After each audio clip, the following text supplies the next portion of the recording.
everybody. This is Doug Fletcher, my buddy Aaron Cerrone, and you're listening to What's the Hazard? It is Friday, December 16th. This may be our last episode of the year. I think next week is out, right? Next week's Christmas. Next Friday is probably out, I think, for pre-Christmas, and then the following week would be pre-New Year's. So this may be it for 2022.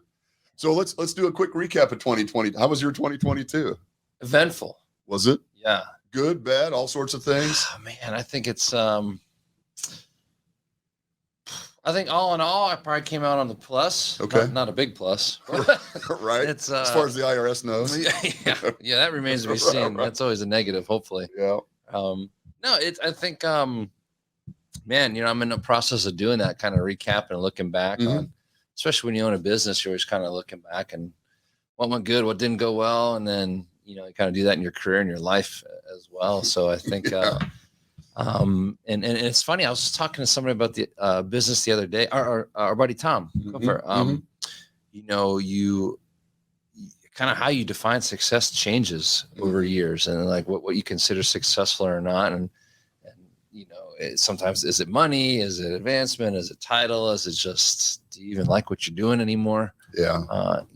And that changes. So I think that changes how you look back on the year and how you evaluate the year, whether it was a good year or not. That's an interesting comment, because I think you're right. I think that has certainly changed for me.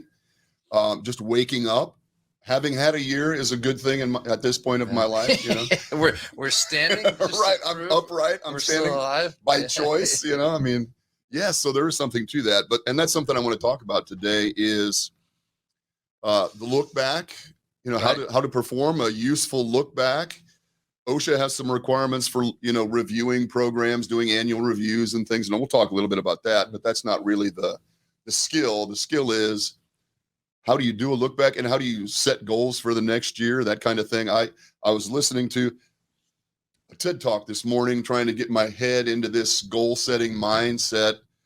And some cat who I think used to maybe started Google or something, I don't know who that was, but he did a TED Talk on goal setting. And he was talking about objectives and key results and those kind of things. Isn't it funny how you want to listen to, of course, the billionaire knows how to set goals. Sure. Yeah, right. At least apparently better than I. Right. So I would kind of like to talk about that stuff, man. So, I go back to, I have my entrepreneur class do this all the time. First thing I have them do. First question I ask them is, why do you want to be an entrepreneur? And you get the myriad of answers, right? Why do you want to be a business owner? And usually it's none of the right reasons to do it. Right. But the first exercise I have them do is define success. And it sounds easy, but it's really not. How do you define success? And I think it's important to understand that, because how do you look back on a year to judge or to evaluate a year, it, to evaluate it if you don't have a clean definition of what success is? For a lot of people, it's just being happy. For a lot of people, it's I want more time with my kids. For a lot of people, it's the Rolex, or I need to be rolling in the Beamer, or whatever. It's the house, or whatever happens to be, which is fine. There's no right or wrong way to define success, in my opinion. But it's important to define it early on, because if from an entrepreneur approach, well, then build the business to make that happen. If I want more time with my kids, fine. Build a business that's going to allow you to have more time with your kids. But then you can't complain you don't have X amount of money, because you didn't build it to do that. Right. Or if you want to build your business to be millions and millions of dollars, okay.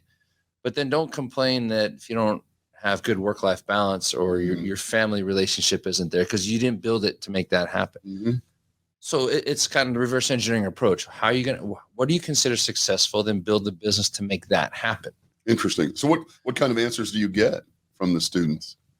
The obvious ones? Why do they, it really makes them think, because a lot of them never really thought about it before. When you're in a business college, it's like, it's always money, and it's always the size of the company, and it's, did you 10X it? That's the big thing. Did you 5X it? Did you 10X it? Whatever. But then I said, no, let's really understand this. Like, what are you going to consider success? And then we start talking about, well, is family important to you? Is your time important to you? Is money important to you? Are your relationships important to you? Okay. because when you say yes to something, you're saying no to something else. Mhm. Every person who's really uber successful in terms of fame and fortune and money will tell you, oh yeah, I got great work-life balance. I got a great relationship with my family. But I'm willing to bet if you talk to their family, you're going to get a different opinion a lot of times. Yeah, most Because definitely. it really makes them think, and we can apply that, to the safety program. It's okay. Well, we do all these things. We set up programs, we set up processes, we set up things we're supposed to do, but have we ever defined what a successful program is? Mhm. That's a great question. Like, have we defined it? Like, what is a successful safety? The default is, no incidents Right. in the Nobody got last hurt. year. Yep. Okay. Yeah. But outside of that, is that really the only metric? Is that really the only parameter that we're using to define safety? So how, what I would say is, yes, we need to do the look back on the year, but how have we defined success? Like, what does that even look like? Mhm. I know OSHA probably has what they consider successful execution of Sure. procedures, but like, how's your company? It's going to be different for everybody. Mhm. How's your company defining success in terms of your safety program? As a safety manager, how am I defining we had a successful year? What is that? What does that look like? If you haven't defined that, you can't really do a look back, Right.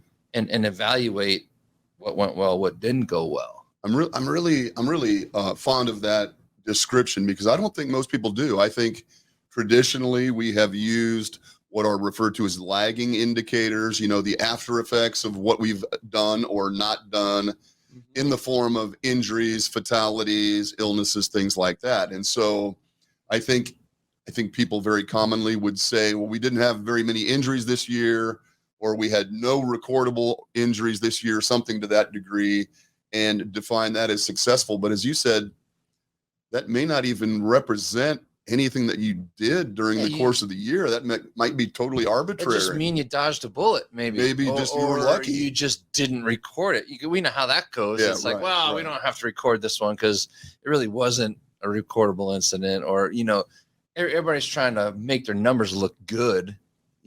At the end of the day, just so the big board looks good. Exactly. But it is, but what is success? So is it everybody fully understands the safety program? Is it we have great communication in the company? Is it the safety manager is fully integrated in all decisions of the company, like Mhm. being a true leader, part of the leadership team? Is it the employees have embraced the safety program where they've made it their own? Like, Right. what is success here? It can't be just that number of no incidents. Right. It'd be like, what's the success of the company? Well, what's the revenue say? If Mhm. revenue's up, the company must be successful. And we know that's wholly false. Right. There are companies who have completely imploded internally with tons of revenue, right? But they had a toxic culture. The leadership sucked. There was rampant racism and sexism throughout. There was a huge turnover because people would leave and drop. The single number isn't a pure indicator of success. And if you hang your hat on just one number, you could be ignoring a lot of things that are going wrong if you're not careful. So, if there's one thing we should do at the end of this year is look back and have we defined success? How have we defined it? And are we being mindful of that? And does it still hold true? Because like we said, that definition can change. What I consider successful at 48 years old is not what I would consider successful at 22 years old. Exactly. That's completely different. And that could be the maturity of your company as well. At some point, it's just keep the doors open that first year, make it through the year, make enough money that you to survive. I've paid my employees or whatever that might look like. It's also maturity of you as a safety leader too. It's like, okay, coming in, I thought this is a successful safety program look like. 2 years in now, I see it completely different. That's a great comment. So we have to be mindful of that, because otherwise what are we grading? Like what's the metric? What's the bar? What's the standard? And being very particular about, you can't just be nebulous about what I consider success. You should be pretty particular about it and have maybe several different metrics or parameters that you're shooting for that makes success in a larger picture. But it could be different things, and depending, and different facets of your program could have different success metrics that we're going to use. Yeah. So That's interesting. the first question I'll say is, have you defined success? When you look back on the year, did we really go in? We can set goals, right?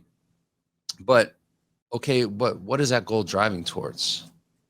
Like, what's the success that we're talking about here? Yeah. And if you haven't done that, that's probably first order of business going into next year. Right. Let's sit down as a leadership team and say, okay, what does a successful safety program look like? And how are we defining success? What does that mean? Like, what does that really mean? So let's talk about that in terms of objectives and key results. Like this guy was trying to explain to me on the TED Talk this morning, driving in. He was talking about objectives and key results. The objectives being the what is it we're trying to accomplish, and the key results being the how. How did we do those things? Like, and he also mentioned be very specific so that you know. Sure. So let's take it a step further. Define success, and then what needs to happen to make that a reality, your objectives. Mm-hmm. And then take it a step further. How are we going to do that? Your key results. But those objectives have to come from something. Those objectives should be driving towards something. Yes. What is that something? Mm-hmm. Yeah. And so in the safety world, we oftentimes talk about lagging and leading indicators. The lagging indicators historically have driven safety decision making, and those are that's the after effect, of incidents, accidents, recordables, etc. Sure. Days away from work. These lagging indicators. So I look at lagging indicators a little bit different. I look at those things that happen naturally you didn't plan for. Meaning, an example of a lagging indicator for me in the safety world would be if I'm just walking around the plant, but I'm kind of sitting back watching, and I see one employee run over and tug on the shirt of the other and say, hey, watch out for that. Like they naturally took care of each other. Like, to me, that's a lagging indicator that, hey, this safety program and this message is starting to resonate through everybody, and they're starting to take care of themselves when I didn't have to tell them, right? Just things that you go, oh, they're starting to do this on their own, or they're starting to appreciate, or out of the blue, someone comes up and says, hey, Doug, I really liked that talk you gave. I see how it applies to everything now. I didn't really realize it when you gave it, but now I see it. Like, that's a lagging indicator. Okay. It just out of the blue, those things that happen that appreciate what the program is doing. Like in the fitness industry, to me, a lagging indicator would be just a random note from a student says, hey, in the last year, you guys have really helped me turn the corner. I was having a lot of problems, high anxiety, but if it wasn't for this place, I wouldn't be where I'm at. Like, that's a lagging indicator, not something we had a checkbox we were trying to do, but just naturally happened as a result of your efforts. And they're everywhere. They're everywhere. And to me, that's an indication of success when unplanned wins start to emerge. And so how would you describe then leading indicators? Are those the things that you are doing up front to try to get those outcomes, those lagging indicators to appear? Like I'm out here doing training perhaps, or I'm, how are we, how am I making efforts to prevent the occurrence of these incidents? How do I measure that? I mean, I've never heard the term leading indicators, but if I was to say lagging is happens after all of your effort. That happens as a result of. Yes. Whereas leading indicators are things that start happening going into, like, people become natural leaders. You're lead by example. Things you do that people start to follow and emulate, and that sets the tone. Things you're doing to set the tone for the rest of the organization and the company, leading into, lagging coming after. Right. And that's exactly how it is described, at least in the safety literature by OSHA and by others. They are talking about what can we do up front in order to achieve, what are we doing in order to achieve those objectives? What kind of things? I want, if my goal for the year is no OSHA recordables, I don't want to have any type of an incident that results in an OSHA recordable. And so how am I going to achieve that? What are the key results that I'm going to do? Hazard assessment in my plant. We're going to do surveillance in the plant, looking for those things, or we're going to look for behaviors that may not be desirable. We're going to do training, and we're going to do things like that. Well, I go back to, define success. What are the things that we need to make that happen? Set the expectation and manage to it. Mm-hmm. But as far as a leading indicator, I think it's those things where it's constant communication, constant transparency, constant leading by example, setting the tone that we are safety minded. Mm-hmm. Right. We don't have the safety program. We work safely here, like we've been preaching for a couple of years now. Right. To me, those are leading indicators. Like, this is the mindset of the company. We're making it well known constantly. We're being transparent. These are our objectives. Everybody knows about it because we're constantly communicating it. It's in our language. It's in our speech. It's in how we work. It's how we act. It's in the fabric of the company. Yeah, I love that. Yeah. And now it's like, oh yeah, these objectives make sense to everybody. This is what we're working towards. And now everybody as an organization, as a culture, is driving towards it to achieve that success. So those leading indicators are just the everyday things that should naturally start to happen. Mm-hmm. I like that. Right? That we do, right? It's in my language. Every time I talk, like we talked, if an incident happens, what's my first concern? Is everybody okay? That's a leading indicator to me. Like, what's the natural tendency? Do I jump to, what do we screw up? Who's to blame? Or is everybody okay? Right. Right. That's a leading indicator. Like, oh wow, Doug truly cares about us. He's truly concerned about our safety. He didn't give a shit what happened in terms of equipment damage or money loss. He was just worried, was everybody okay? Was her family taken care of? There was somebody over there making sure the kids got picked up at daycare. Did food get sent over to the family? Was grandma called? Leading indicators. I love that. Yeah, because traditionally we have looked at stuff that you could check blocks on either side, leading and lagging. Because it's easy. It is easy. And I think it's lazy to some degree. But I think the point about, defining what we consider success is really critical from the standpoint that we typically move toward and see what we measure, what we're interested in, obviously. Mm-hmm. And it's important to have metrics and objectives. Right. You don't want anything to be subjective, because then who's to say right, wrong, or indifferent? Yeah. But it's like exercise. I always use exercise because it's an easy analogy for me. When you ask somebody, why do you work out? What do you get? I want to be healthy. Okay, what does that mean? Mm-hmm. That can mean very different things to many different people. What does that even mean? I want to be healthy. Well, I want to have big muscles. Okay, well, you can have big muscles and not be healthy. Mm-hmm. Definitely. So what does that mean as far as why you're doing something? Mm-hmm. That's important. It's very important to understand. I want to be healthy. Well, what do you mean? And then you start asking hard questions. It now comes down to, well, I'm diabetic and I'd like to get off insulin because I know it's detrimental over the long term. I have grandkids. I'd like to be able to have the energy to be able to play with my grandkids. Okay, now we're starting to get to a real reason why you exercise and work out, not just be healthy. Be healthy doesn't mean anything. Okay. Why do you have a safety crown? Make sure everybody's safe. Well, what does that mean? Like, what does that really mean? Well, that is a good question. That's definitely a question that needs to be discussed. For a lot of people, keep OSHA off our back. Right? Keep work comp costs down. So when we say be safe, what does that really mean? I'm going to keep harping back on how you define success. Be safe. What does that mean? Keep costs down. What does that mean? Okay. Right. Keep people safe. What do you mean by that? It really does need to be drilled down into and defined. You have to, because now otherwise you don't have direction. If you have a broad, nebulous goal.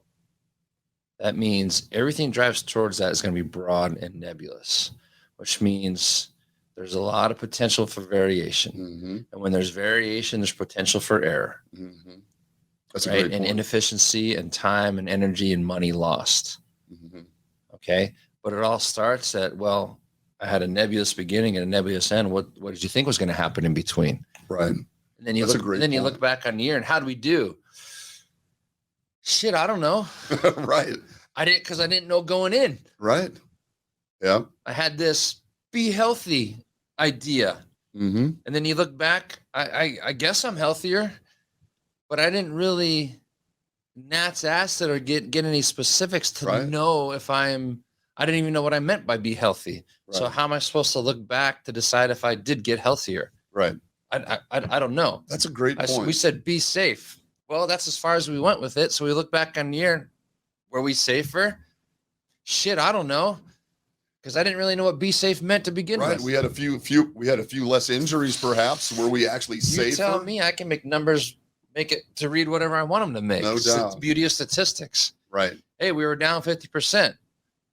Of what? Mm-hmm. Now, You know? does it matter that we worked half as many hours that year, or we had half as many employees, or whatever? But we had half as many injuries. That's a great comment, because that I don't know that I know of very many companies that really set clear objectives and key results for their safety programs, or their overall programs, their workplaces in general. Do most companies? I think they do in terms of financials, Mm-hmm. in terms of like sales and growth. How much growth we want next year? But within the silo of safety, I would bet the extent of their goal setting is incident rates. Right. I don't think it goes any further than that. I would bet it doesn't go any further than that. I'm not saying all. We're broad brushing here. Mm-hmm. But I would bet, when we do the safety check-ins for the Encore safety work, like I'll challenge them. Hey, this month, make it a goal to just pick up the phone and call everybody and make contact as the safety manager. Call everybody. At the very least, call every job site and check in. Mm-hmm. Make that a monthly goal. Mm-hmm. Right. Let's get specific about something, about our communication piece. What at least we can say, hey, I was successful in communicating on a regular basis with everybody in the field, or at least my point of contact with everybody everywhere in the company. Right. And not wait till the annual safety meeting to make contact. Right. Okay, but that's just one little Mm-hmm. thing we can consider successful of the larger safety Mm-hmm. program. Like, has anybody even set that goal? What's your communication goal Mm-hmm. for the year? Did you successfully communicate with everybody? And what does that look like? Mm-hmm. A weekly call? Well, if improving communication is part of your overall goal process, then you really need to define what that is and how to do that. So if you're getting down into the nuances, into the details of, I'm going to call every superintendent at every job site once a month. I'm going to travel out to the job sites once a quarter and have lunch with everybody and have some face-to-face time. Very definitive, measurable. What does it look like? Right. Because how else do you look back and say good, bad, or indifferent? We had a successful year. You can't. Mm-hmm. Like, you physically can't. And it's surprising when I talk to people and I'm like, how well are you communicating? Oh, well, I'm pretty good. I'm like, so no. Right. Yeah. Have you been out to the job site? No, I haven't. Well, then how the hell are you saying? You know what I mean? Mm-hmm. But you look back and you go, I feel like I communicated well. Right. Well, a feeling is an emotion. It comes and goes. Mm-hmm. And truthfully, it's like motivation, right? If we're talking about, if the goal is why do we do this? Why do we care? What is it we're hoping to achieve? We want, success, that huge, what is it? And then when you look back and you've set those objectives and those key results, and I've made that phone call every month and I've visited each job site every quarter, and you look back to measure success, you can say yes to those things, but then you have to look even deeper and say, did those things result in what I was hoping for? Did they change anything? Did they improve? or did it? But I mean, maybe my communication was more active. 100%. But was it better? So it's okay. It's, you know, we define success, and then within that, okay, I think we did pretty good in our communication. We had a successful communication plan. We weren't successful in achieving results. We were successful here, but we weren't successful here. So within that, we can break that down and see successes and failures within, right? But it allows me to go back and at least evaluate, okay, we definitively did well in these areas because we defined success as such in these areas. And now we can see we did not do as well in these areas, and we outright failed in these areas. Yeah. But I can never do that if I have never started out with some definition of success, and even break that down even further and say, okay, within this definition of success, what allows that to happen? Now, how am I going to measure and look at those things? If what's considered successful communication, what's considered successful implementation, what are successful results? What are we? And let's look at those things and create some objectives and parameters around those as well.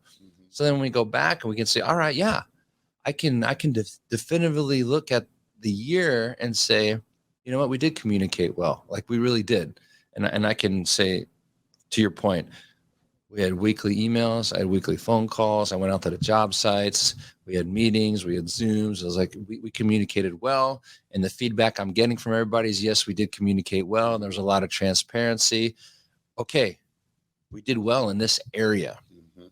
Now let's look at this next area. We didn't do so well, right? We didn't clearly get the results, or whatever it happens to be. But I have to set myself up in a position to be able to do that. Yeah. That would surprise me if, and again, speaking specifically of safety programs, if companies are doing that. I think, as you said earlier, the majority of companies, if they set any goals for safety at all, it is simply going to be a reduction in frequency. Days without incident, whatever happens. We had 24 recordables last year. We're going to set a goal of 20 this year or whatever. Some are probably, let's reduce the amount of OSHA fines we're paying. Or that. Yes. Yeah. I mean, but I get it. That's Absolutely. A real number to look at. And the CFO is like, we need to get this number down. It's measurable. And if you can look back on the year and say, well, last year we had 100 grand in OSHA fines, and this year we had 25 grand, we did better. It's hard to argue against. Like, in that respect, you did better. Right. Again, and maybe that is your definition of success. If that's how you've defined success, pay fewer fines in that element. Okay. You know, I mean, at least that's how you defined it. Yeah, you whether that's a good definition. Yeah, or not, yeah, that's another question. It remains to be seen. Is it a good if it's your definition, then maybe you were successful and you're walking around with your head up, and people are like, "Wow, what? You know, I had a great year last year. I paid 75% less in fines or whatever. Saved the company. Yep, exactly. X number of dollars, and in a lot of cases that is a valid parameter. Did I save the company money? Like, I always tell my students at UNO, I was like, if there's one thing you have to do in your professional career, is you have to be able to draw a line to what you do to the bottom line. Interesting. So what do you do, and how does it positively affect the bottom line? Are you saving the company money? Are you saving the company time? Are you saving the company energy? Are you making the company money? Making the company time? If you can't do that, then someone at some point is going to question, why are you there? Like, what value do you bring to the company? Okay, you have to be able to do that. In a lot of cases, the value is, I saved the company 75% on OSHA fines. That's a real number. Right. And if you can speak to that and can draw that correlation, your job's probably secure. Now, is that an ideal way to define success of a safety program? Well, that's up for debate. But I guess what I'm saying is, define it somehow so that when you look back on a year, you at least have something to benchmark against and say, well, this is how we defined it. Did we achieve that? Yes. Thumbs up, keep on trucking. Now, a mature safety leader, a good leader will go back, okay, let's reevaluate this definition. Does it still apply? We achieve that. Okay, let's say we get down to 0 fines. Okay, maybe we need to now change our definition of success. How can we, in the spirit of continuous improvement, that definition of success should change. Definitely. as well. Mm-hmm. But to our point is it's as valid a parameter as anything. Mm-hmm. You know, if you're in, but that should evolve and progress and change as well. Yeah. I loved your comment about drawing the line to the bottom line, your existence, your contribution to the bottom line of the Value company. you bring. And I don't think that a lot of safety people either consider that or want to consider that. You know, I think sometimes we want to consider that what we do is bigger than just that number. But the reality is it's probably not. As you said, at some point, someone is going to evaluate you and that bottom line and determine is what you're doing actually useful. We're in the economy right now is tight. Everybody understands that. Inflation's up, prices are up, the economy's tight. And anytime we have a down economy, for lack of a better term, companies look to cut back and scale back. It just naturally happens all the time. 2008, it happened. A lot of companies flattened out, less levels of leadership. We flatten out, we streamline, we get more efficient, get more lean. It's just the natural progression of how the economy, the ebb and flow of the economy. Well, what usually goes first when companies are going to cut? People are like, oh, employees. Well, on the surface, that's what it looks like. But really, what they cut are non-revenue generating centers or non-value producing people. So what are the non-revenue generating centers? It's training, education, safety being one of them. It doesn't make the company money. Right. Sales team never gets cut. In fact, they'll hire more sales to try to boost revenue. Right. So when I say you have to be able to draw that correlation, because if you're not sitting in a revenue generating position, right? I'm in training, I'm in education, I'm in HR, I'm in compliance. You have to be able to show your value. You have to be able to show how what you're doing is positively affecting bottom line improvement. It's important. Well, as a safety person, that's tough to do sometimes. You've heard me give the speech, you know, you have to have a different conversation based on who's in front of you. As a safety person, I need to be able to articulate, if I'm sitting in front of the CFO, how safety positively affects the bottom line. If I'm sitting in front of the COO, I need to show how safety positively affects production. If I'm sitting in front of the CEO, I need to articulate how safety positively affects the brand and the image of the company. That's a great point. I need to show that value. I need to draw that correlation. And that what the CFO considers valuable is different from what the COO or the HR rep or the marketing rep. They all have different visions of what value is. Right. I need to be able to articulate that. But that's anybody in any position, especially in corporate where you're in an office environment and you're just managing things. Well, how's what you're managing bringing value to the company other than just my program is successful? I'm going to go, okay, well, what is successful? Yeah. I see it in the military all the time. There's no real metric for what people are doing, especially when you're not at war. What are we doing? We're just really training and preparing. So what's successful? I always joke with people, oh, that guy's a great staff officer. Well, what does that mean? Right. Well, they're really talented at what? What's the metric? He does better PowerPoints than everybody else, or he files better? Like what? I don't understand. Like what is better? What is good?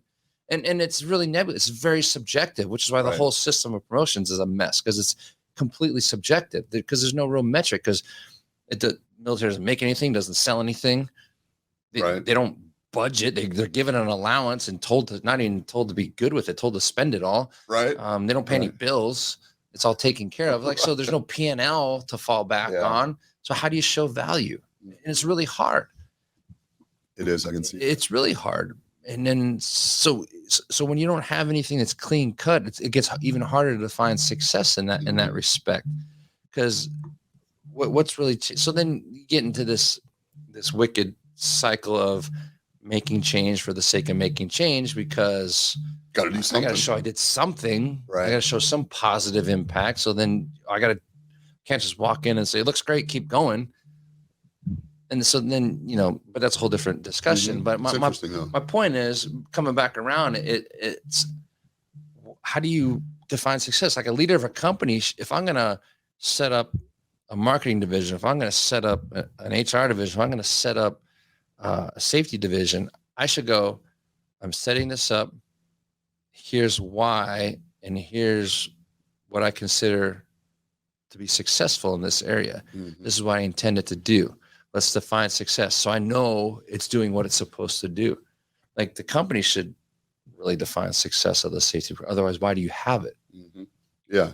It should be integrated into the company's vision of success, Fabric. Obviously. Exactly. 100%. 100%. Right. That's interesting. So that conversation should happen. The safety program manager should be sitting there with wherever you're falling under, the COO, HR, I don't know where it happens to fall under, probably different in every company.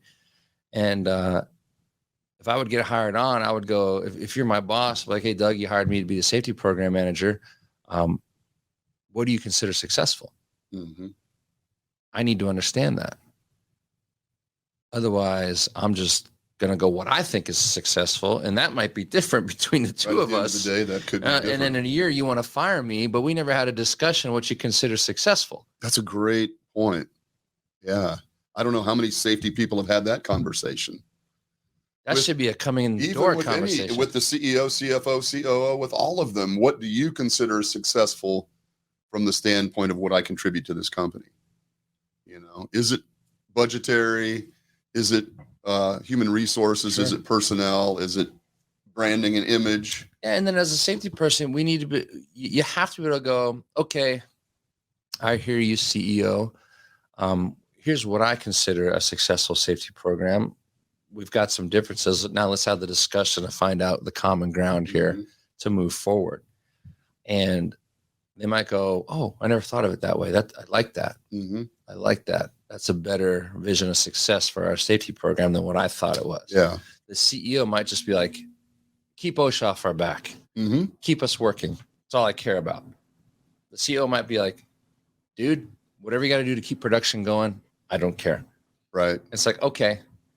But guys, okay, let's consider this. Let's consider these other things we can consider success. Can you buy off on that? Yeah, I like it. Go. Or no. Or how much is it going to cost us? You'll start to have those conversations. But it's like, okay, what do you consider a successful safety program? Here's what I think it is. And then maybe a year, it's like, okay, boss, hey, it's time to take this to another level. I think we need to now consider success here. We've achieved all this. We're doing this well. Let's take it here now. And they might go, no, it's good. Just keep it the way it is. I don't want to put any more money into it. Those conversations happen. Or it might be like, yeah, let's do it. Let's take it to the next level. Let's be the gold standard, the benchmark of safety in the industry. And let's take it to that next level, and maybe more money shows up. Yeah. But it all starts like, what do you consider? That's so important. The role here, like what's right? How much of a key factor? How much of the fabric of the culture do you want this to be?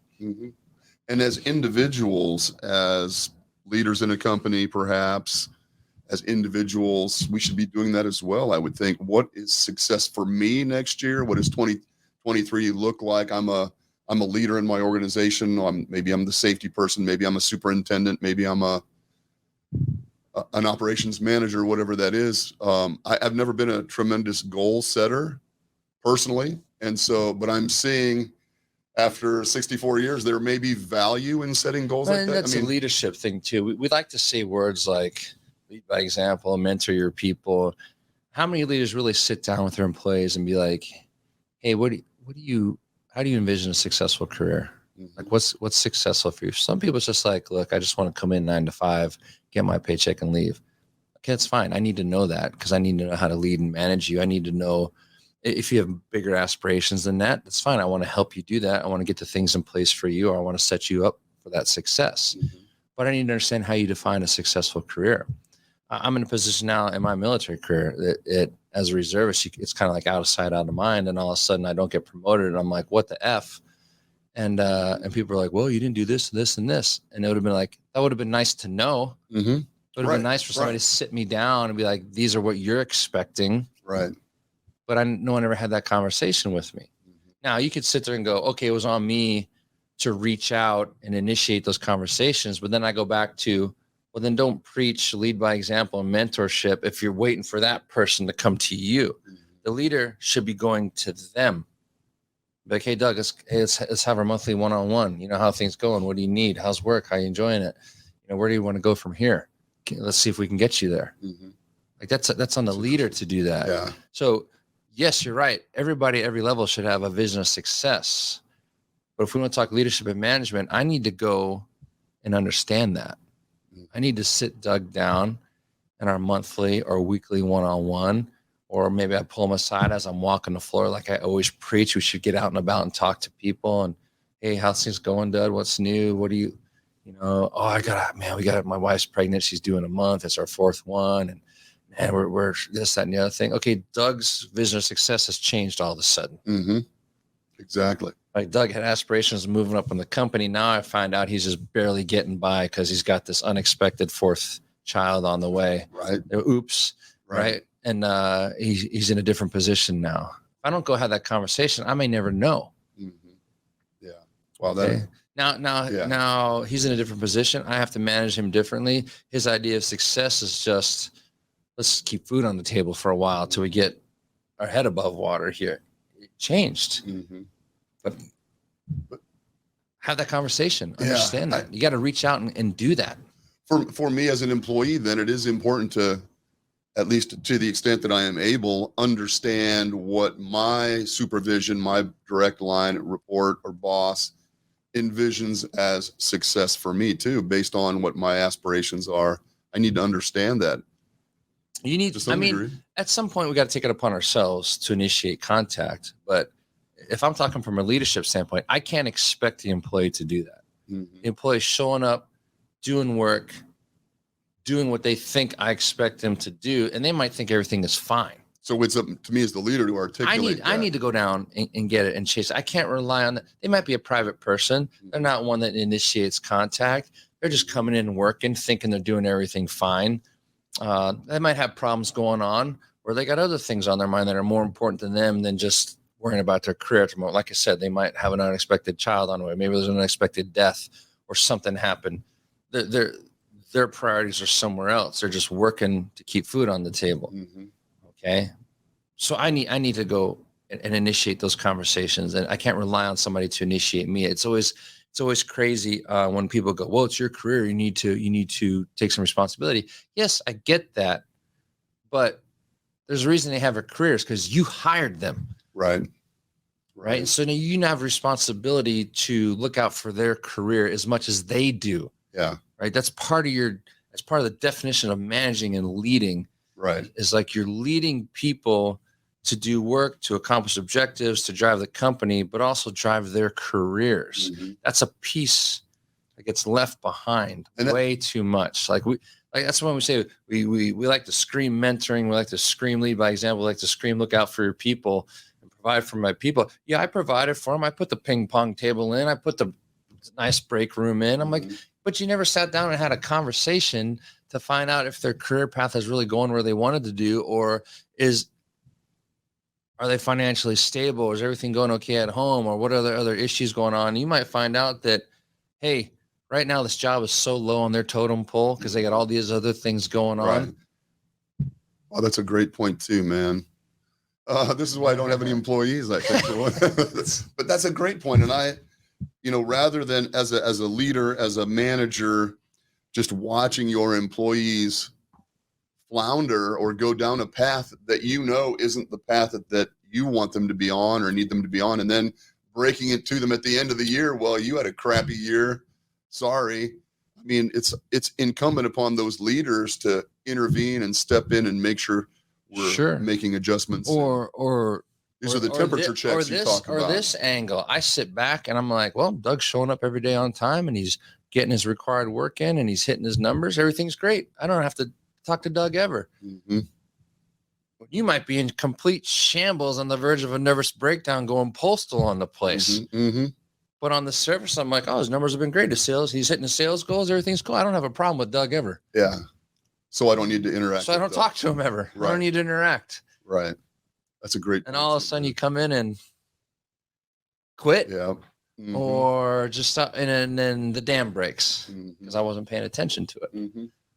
And I think I think too often leaders are so caught up in their own careers, which I get, in their own career advancement and getting to that next level, that we don't pay enough attention to the people that are working for us. Mm-hmm. And we just look at, numbers are good.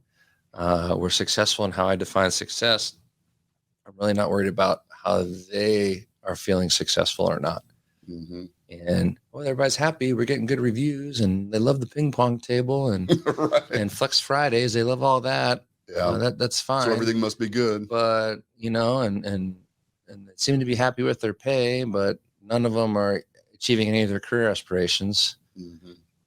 Because I'm moving on anyway, so I got mine. Mm-hmm. Type of thing, and I get it. There's some degree of selfishness when it comes to careers, and anybody that doesn't want to admit that's lying to themselves. Mm-hmm. It's who you're going to put first. Very few people really put everybody else first. Mm-hmm. Yeah, We like to say that, and on the surface we'll do things to give that illusion to it. But come on, let's be honest. We saw it even during the pandemic, right? When people were buying more toilet paper than they ever needed in their life. Mm-hmm. When it came to push to shove, I'm going to make sure I got mine and my family's provided for. Mm-hmm. Yeah, no doubt. Screw the rest of humanity. Like we like to say, hey, Right. We're here for everybody, all for one for all. But when push comes to shove, most people will look out for number one more often than not. And that permeates into our professional careers. Yeah. That I may not outright intentionally throw someone under the bus, but I'm going to make sure I'm safe and secure first in my career, and then maybe worry about them. And if some people get sacrificed in the way, it happens. I get it. And it's not, people don't do it out of spite, or they don't do it to be intentionally destructive to other people, but it's just a matter of, well, who are you going to choose, you or me? I'm always going to choose me. Mm-hmm. Very, very, very rarely. I mean, there's very few people that I feel are built like that. Very few. And if they do, it's because I didn't have to sacrifice too much. Right. That's a great to comment. help you out. Right. Yeah. It's like I'm a humanitarian by convenience. Yes. I'm altruistic because I've got what I need and want. It's like when you see celebrities and they want to make a big deal. Oh, I donated $1 million to this cause. I'm like, who cares? First of all, if you really cared, you wouldn't make a big public announcement. Mm-hmm. Second of all, if you really cared, you'd have gone and done it with no fanfare at all. You'd have been like those missionaries that are really as poor as the people they're working for, because they truly felt the need to go help people and gave up their existing life to go do it. Mm-hmm. And are down in the trenches, and risking their life literally to go help people, and not just donating. I donated $1 million of my $1 billion and look at me. Right. So are you doing it because you really feel you're really sacrificing? No, you did it because it wasn't too inconvenient for you. Mm-hmm. At the end of the day. And that's why this whole idea of social entrepreneurship, I always balk at. I'm like, 10% of all our earnings go to give free shoes to kids in Africa. It's like, okay, that's a PR stunt. You marked it up 20%, so you didn't really sacrifice 10% out of your pocket. Right. And then to sell more shoes. There is a contingent of people that are going to come to you because they believe that this is a worthwhile thing. Right. Why don't you just jacked up your revenue? Why don't you just do it? Yeah. Without telling anybody, and truly sacrifice money out of your pocket. Right. But I go back. I'm not saying what they're doing isn't a good thing. Yeah. But what I'm saying is, like, you didn't do it at the total inconvenience of damaging your own cushy life, right? So I think a lot of leaders will say, I'm here to help people. Well, to what degree? Mm-hmm. Right? Are you willing to sacrifice your own career potential because you're helping all these people in their careers? Probably not.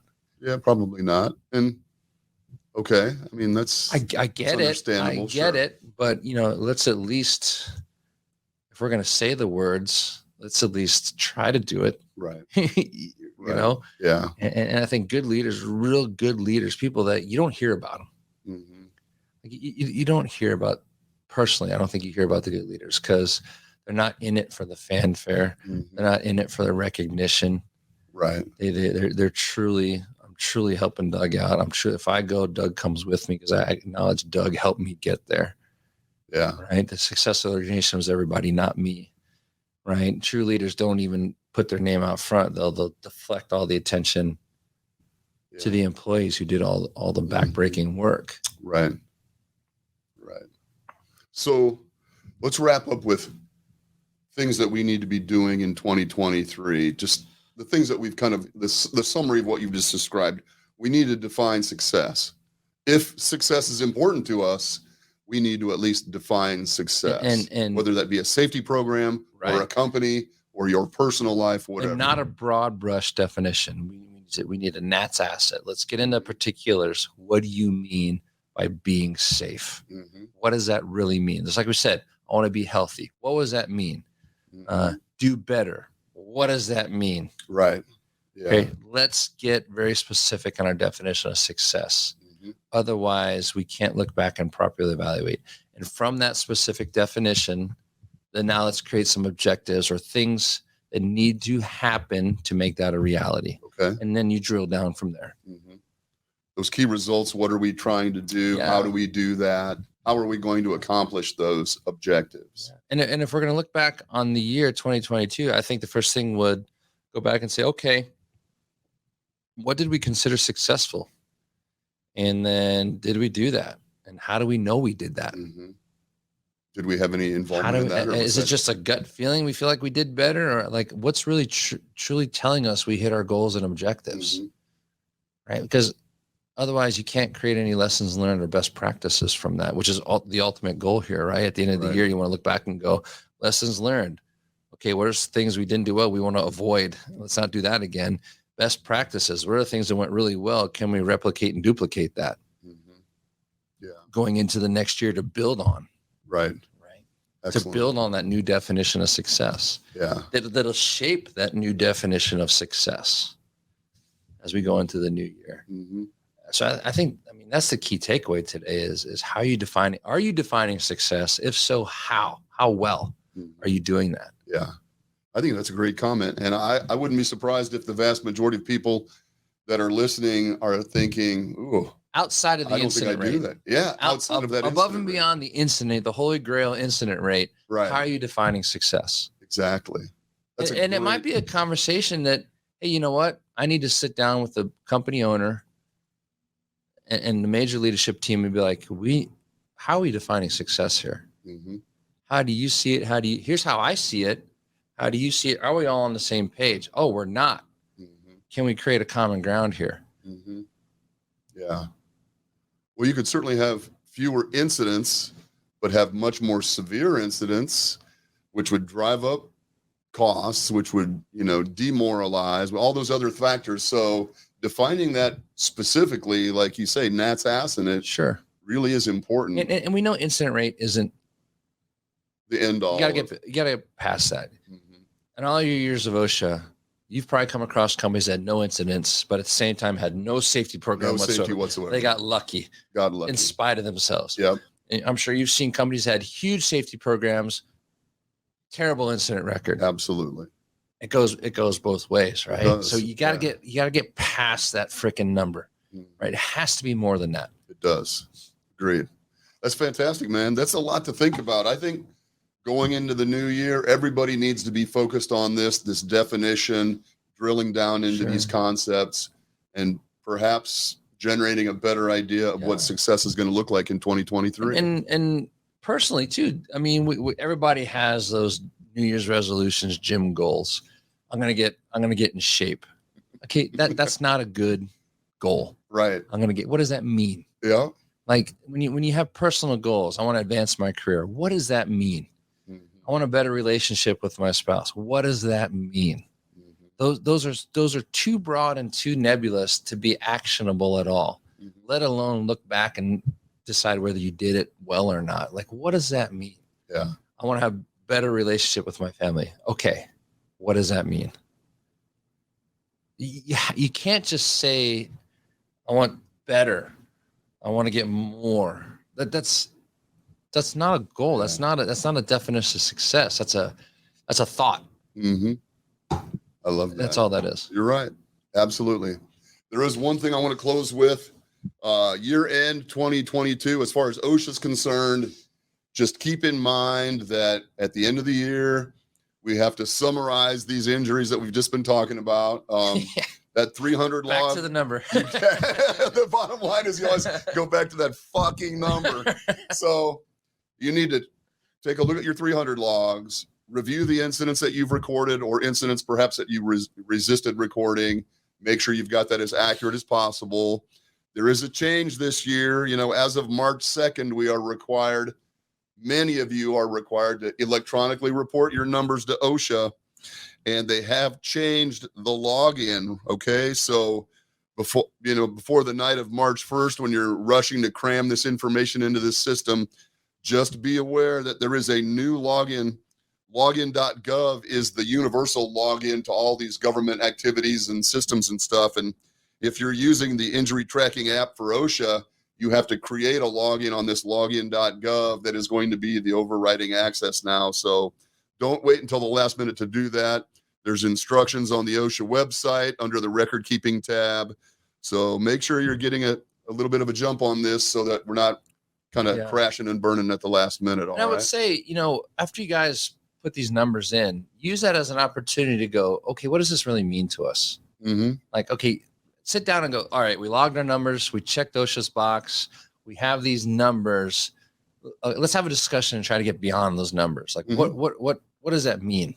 Like, okay, our numbers are up. That doesn't mean you had a bad year necessarily. Mm-hmm. It's just in reference to that number. We could have done a lot of good things well. Mm-hmm. And just because our number's down, we could have done a lot of things not really well. We just happen to dodge that bullet, the bullet. Man. Yeah, right? exactly. So use an opportunity, use it as a springboard to have those deeper discussions on what's successful. That's a great comment. Get the numbers. And I understand we have to do that. And they're important. Like, I don't want to, let's not gloss over that. Those numbers are important, right?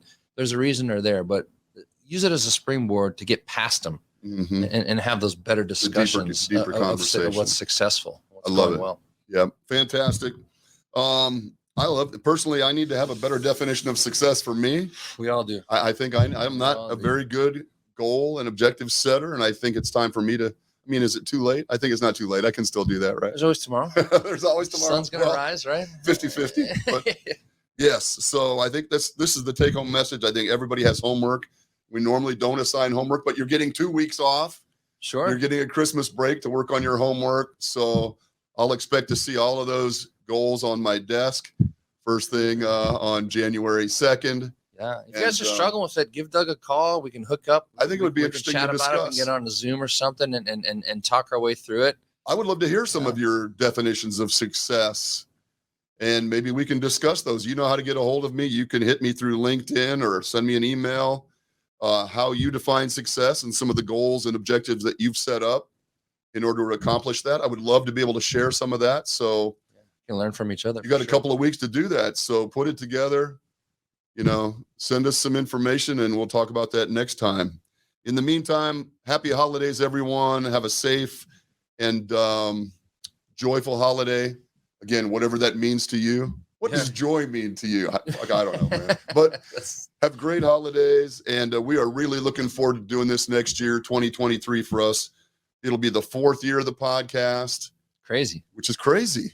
Yeah. And I look back on, has it been a successful podcast? Have we done anything of value? It's unlikely, I suppose. But actually, we've gotten some great comments. We've gotten some great feedback. We've had some incredibly generous guests and certainly generous sponsors of the program. So on a quick look back, we had a good 2022. And I am really looking forward to next year. So thanks, everybody, for your support. Thanks to Aaron for your time and the support of Mid-America Martial Arts. John and Matt Falowich, Danni Arroyo. Next year, Make You Safe is going to be helping us out. So everybody that's been helping us. Speaking of John and Matt Falowich, Matt's a brand new father. Oh, congratulations, Matt. Yeah. Oh, that's right. I heard that. Just a few days. Which makes John a grandfather. True statement. Very good. Thanks, everybody. Thank you, Cam. Happy holidays, buddy. And we'll see you all next year. Bye-bye.